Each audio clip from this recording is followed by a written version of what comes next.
একটা পুকুর দেখতে পাচ্ছি, পেটটা তো খিদেও লেগেছে। যাই, পুকুরে নেমে কয়েকটা মাছ শিকার করি। এই বলে বক অচেনা অজানা বনের সেই পুকুর পাড়ে নেমে পড়ে। আর পুকুরের স্বচ্ছ জল আর সেই জলে নানান রকমের ছোট বড় মাছ ভেসে বেড়াতে দেখে বক মহা আনন্দে বলে ওঠে, বাহ বাহ বাহ বাহ বাহ বাহ! এমন পুকুরে তো খুঁজছিলাম, যে পুকুরে ভরপুর মাছ থাকবে আর আমি প্রাণ ভরে মাছ খেতে পারবো। আগের বনের পুকুরের সব মাছ শেষ হয়ে গিয়েছিল, এজন্য তো ওই বন ছেড়ে এসেছি।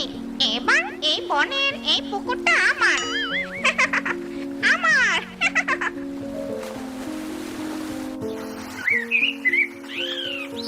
চল চল তোতা, আমি এসে গেছি। এবার বনের পুকুরে মাছ ধরতে যাই। এত দেরি করে এলি কেন?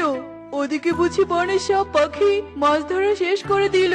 চল চল, তাড়াতাড়ি চল। তোতা আর শালিক জাল নিয়ে বনের পুকুরে পৌঁছে যায় আর জাল ফেলে পুকুরের মাছ ধরতে থাকে। অন্যদিকে সেই বক পুকুর পাড়ের একটা গাছে বসে তাদের দেখে ফেলে আর বলে, আরে আরে, ওই দুটো পাখি আমার দখল করা পুকুরে মাছ ধরছে। তারা পাখিরা, ধরাচ্ছি তোদের মাছ। এই, তোদের সাহস তো কম নয়, আমার পুকুরের মাছ আমার অনুমতি না নিয়ে ধরছিস? চলে যা, এখান থেকে চলে যা বলছি। আরে বক, আগে তো এই বনে তুমি ছিলে না, আর এই পুকুর তোমার হলো কি করে? অনেক আগে থেকেই তো এই বনের পাখিরা এখানে মাছ ধরে। এই পুকুরের মাছ সবার। এই পুকুর আমি দখল নিয়েছি, আর কেউ মাছ ধরতে পারবে না। আমি একাই মাছ ধরবো, একাই খাবো। যা বলছি, এখান থেকে যা। আরে আরে দুষ্টু বক, ব্যথা লাগছে। তোতা আর শালিক বকের লম্বা ঠোঁটের ঠোকর সহ্য করতে না পেরে সেখান থেকে চলে যায়। অন্যদিকে, শোনো টুনি, আজ আমি অনেক মাছ ধরবো। তুমি সব মাছ জাল থেকে বের করে খলাইয়ে রাখবে।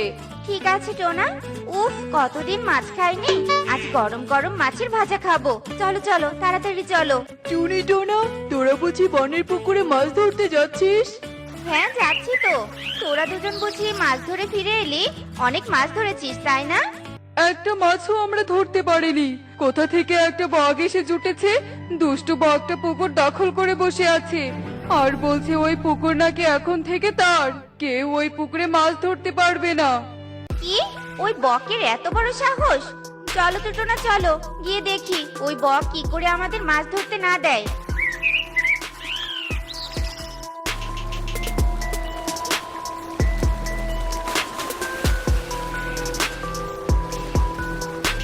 এই বনের পাখিরা তো বড্ড বজ্জাত। আবার তোরা এসেছিস এই পুকুরে মাছ ধরতে?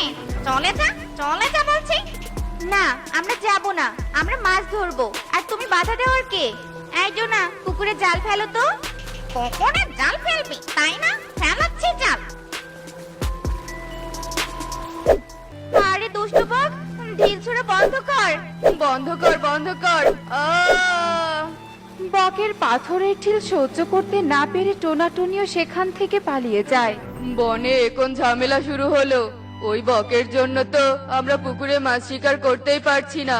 বনের আশেপাশে আর কোনো নদী বা পুকুরও নেই যে সেখান থেকে মাছ ধরে এনে খাবো। তবে কি এবার মাছ খাওয়া আমাদের বন্ধ করতে হবে? না না, মাছ খাওয়া কেন বন্ধ করব?